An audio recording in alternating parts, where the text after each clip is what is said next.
Dito na po sila magtatrabaho. Ayun, totoo, mamaya sabihin mo pinagtatakpan namin yun. Ito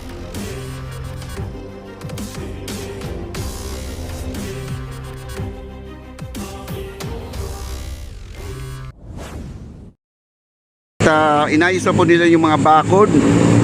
Ang ating bako, dadaan na po dito sa ilalim ng tulay ang ating bako, guys, no? At ito, inaayos na po nila. At ang yung mga I-beam, inassemble na po nila, no? Doon sa kabila para hakutin na po dito sa ilalim ng tunnel natin. Ilulusot na po ang ating I-beam. Ayan, no? Nagpupukpok, narinig yun, nagpupukpok doon. Yun po ay mga gumagawa. At ngayon na po, mag-umpisa na po sila. Ayusin na po nila yung bakod. Yung bakod doon, ayusin na lang nila. Tapos mag-umpisa na po ang kanilang construction dito sa ating papuntang Arroceros. Ayan na po ang ating mga in-charge dito sa ating pilote. Ayan. Ang sabi ni, ayun na po, lumusot na po yung ating bako. Ayun, no? Ito na po yung ating bako, lumabas na. Ayan. Ayun. Lumusot ang ating bako. Mini bako lang po ito, guys, mini bako. Ayun, oh.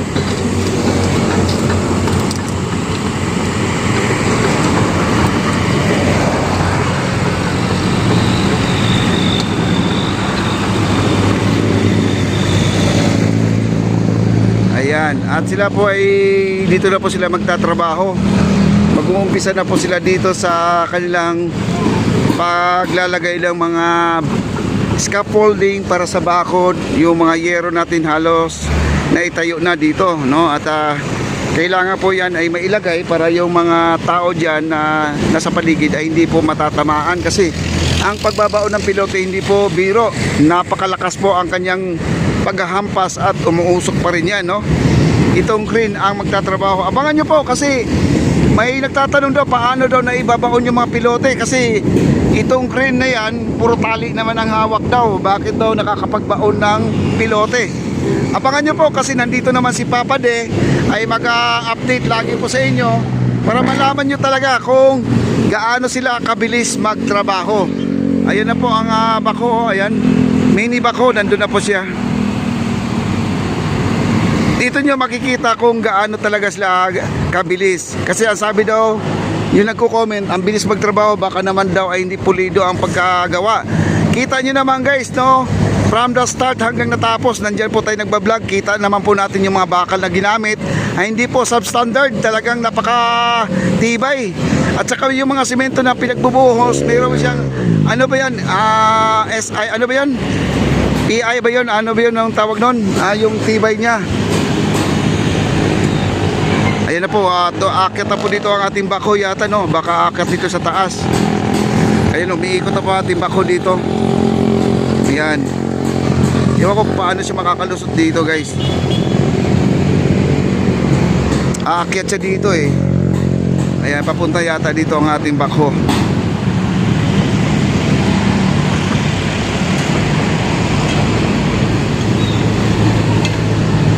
At dito siya sa gilid. Ayan, nagtago na po yung bako doon sa gilid, guys.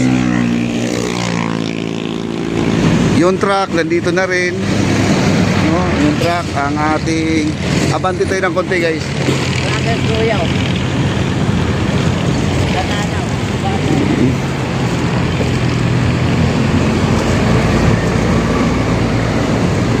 Ayan po, at umakyat na po yung ano. Tatanggalin kayo yung tanim na yan. Dadaan siya, oh. Yung bako, baka tanggalin yung bambu. Oo, bambu nga yan eh.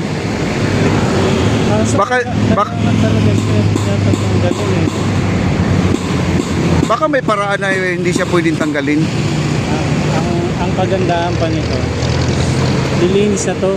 Oo, nilinis. Nagdaanan na natin, ano. Oo. Kasi tagal ng panahon na hindi ko nagdaanan. Oo, talaga bakante to.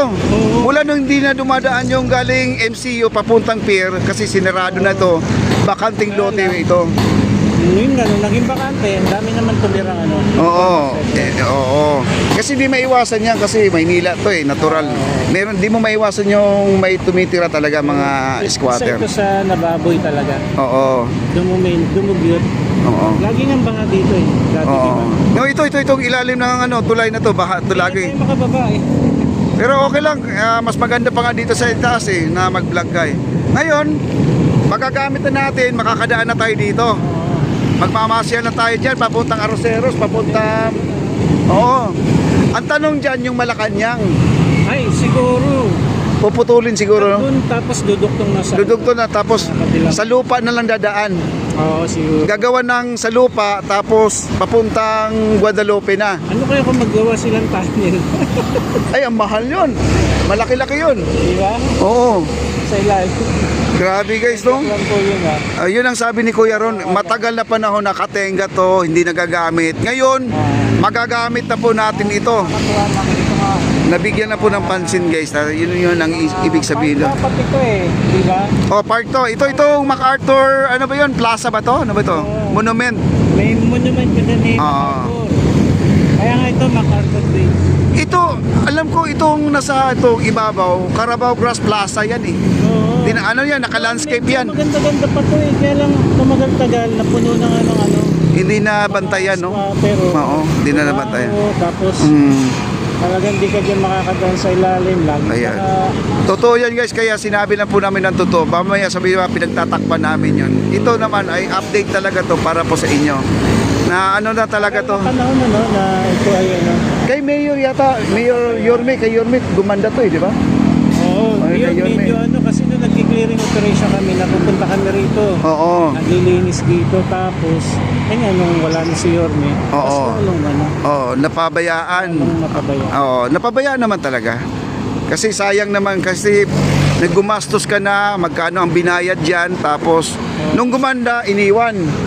Oo. O na, 'di ba? Sayang naman. Hindi naman super ganda nitong lugar, pero malinis. Malinis, malinis. Nadaanan pa itong ilalim. Oo. Nag-clearing operation pa rin kami dito dati. Ako, nakadaan na rin ako dito. Tayo dito, di ba? Papuntang pier. Papuntang pier. Kalusot dyan. Ito, papuntang pier yan. Likod ng post office dadaan. Post office, may daan doon. Kita mo guys, napakaganda to dati. Ayan, saksi po si Kuya Ron. Ako naman, saksi din ako dito na nakita ko ito na talagang napakaganda to dati. Ito, nakahanda ng mga piloto. Ang pilote dito Kuya Ron, hindi na po ito ibababa. Diyan na lang po yan. Habang sila ay nagbabaon ng pilote dito, diyan na lang po kinukuha. Hindi na po i-discarga dito sa lupa kasi doble na ang trabaho. Para diretso na. Diretso na, oo. Diretso, tusok na. Oh, diretso na tusok na. Ngayon, ang gagawin nila dito ngayon, yung mga I-beam doon sa kabila, dadalhin na dito para makapagsimula na sila sa pagbabaon ng pilote. Sabi ko, pagka nalagyan na rin ito ng ano, ng mga lamppost, Oo, ganda-ganda na no.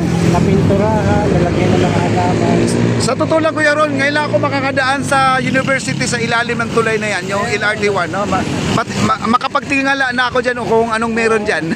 Diretso na tayo papunta dun sa ano, Arosel. Arroceros, oh. Wow, excited na po. Kaya, abangan po natin Tama. yung mga kaganapan po dito. Yun. Bago na, malami sa mga proyekto ng Yes, tama. bigyan buhay mo. Basta ito ay ano to, galing sa ano to, yung pera. Galing sa private sectors. Mga bigay sa mga mayayaman, negosyante, naipon-ipon, ayan, napakasipag ng ating First Lady. Ayan, grabe guys. Kahit sa ano, di ba?